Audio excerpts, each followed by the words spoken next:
ဒါကြီးက1960ခုနောက်ပိုင်းမှာစစ်တပ်အာဏာသိမ်းပြီးတဲ့နောက်ပိုင်းကျွန်တော်တို့ရဲ့တိုင်းရင်းသားရိုဟင်ဂျာတိုင်းရင်းသားစုစည်းနေရှိခဲ့တယ်ဒါတွေကိုဖျက်ပလိုက်တယ်ကျွန်တော်တို့နိုင်ငံသားအခွင့်အရေးတွေကိုပြန်ယူပလိုက်တယ်ပြီးတော့အခုဒီကျွန်တော်နိုင်ငံသားအခွင့်အရေးပြန်မပေးဘူးပြီးတော့စနစ်တကျပေါ်တော့တွာလာခွင့်လက်ထပ်ပြီးတော့ကျွန်တော်တို့ကြောင်းထပ်စနစ်တကျဒီဟာတွေလှုပ်လာတဲ့ဟာပေါ့ကျွန်တော်တို့အနေနဲ့ဒီဂမ်ဘီယာဘက်ကနေstrongly ထောက်ပြခဲ့တယ်မနေ့ကပြီးတော့ဒီမှာကျွန်တော်တို့ကြည့်ရမှာကလူဘယ်နှယောက်တက်တယ်ဆိုတာဟာလူမျိုးတို့တက်ဖြတ်မှုမဟုတ်ဘူးဒီမှာက intent ဆိုတဲ့ရေရှက်ရှိရိုဟင်ဂျာလူမျိုးစုတစုကိုစနစ်တကျရေရှက်ရှိတုံ့ပြန်ရှင်းလင်းတဲ့ဟာတို့ကျွန်တော်တို့ရိုဟင်ဂျာတွေနဲ့ရောနိုင်ငံတကာမှာထောက်ထားတယ်အများကြီးရှိတဲ့အတွက်ကျွန်တော်တို့အနေနဲ့ဒေါ်ဆက်စုကြည်ပြောတဲ့ဟာပေါ့ဒါကြီးကတော့တော်တော်လေးဟိုပါ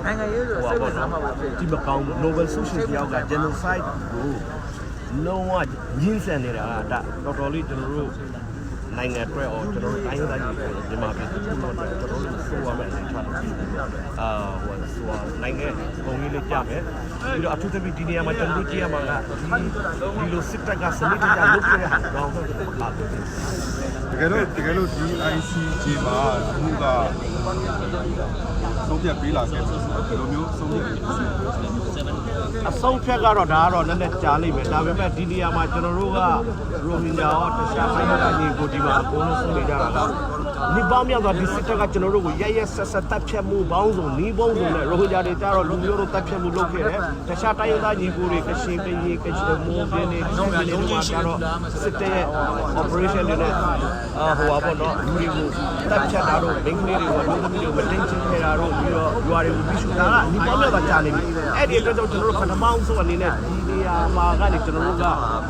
တို့ရိုဟင်ဂျာအပေါင်းတိုင်းဒေသတွေအတွက်သမိုင်းဝင်တစ်ခုဘာလို့ ICJ မှာဒီကျွန်တော်တို့ရဲ့ဒီပေါင်းများစွာခံစားနေရတဲ့ဟာတူကျွန်တော်တရားမျှတမှုကိုကျွန်တော်နိုင်ငံကနေဘယ်တော့မှကျွန်တော်မရခဲ့ဘူးဒါပေမဲ့အခုကမ္ဘာတရားရုံးမှာ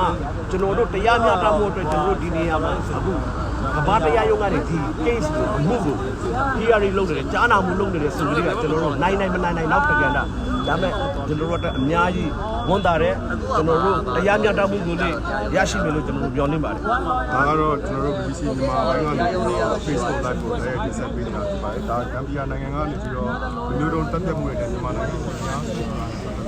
ဂမ်ဘီယာကိုထုတ်ခံအားပေးတဲ့အဖွဲ့အစည်းတွေဖြစ်ပါတယ်ကျွန်တော်တို့ ICJ တရားရုံးရဲ့ရှေ့မှာဆန္ဒပြပွဲမရတဲ့ပုံမှာသူတို့ခလန်းလန်းကိုလာပြီးတော့ဆန္ဒပြနေတာဖြစ်ပါတ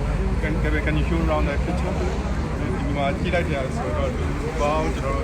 60လောက်ပဲလက်ရှိမှာကျွန်တော်ပြီးတော့6လဲချက်ကလည်းပြီးပြီဆိုတော့တချို့လေးလည်းပြန်သွားကြပြီးတော့ကျွန်တော်ပြရပါတယ်အခုလိုကြည့်ကြပြီးတော့အားလုံးကျေးဇူးတင်ပါတယ်ကျွန်တော်တို့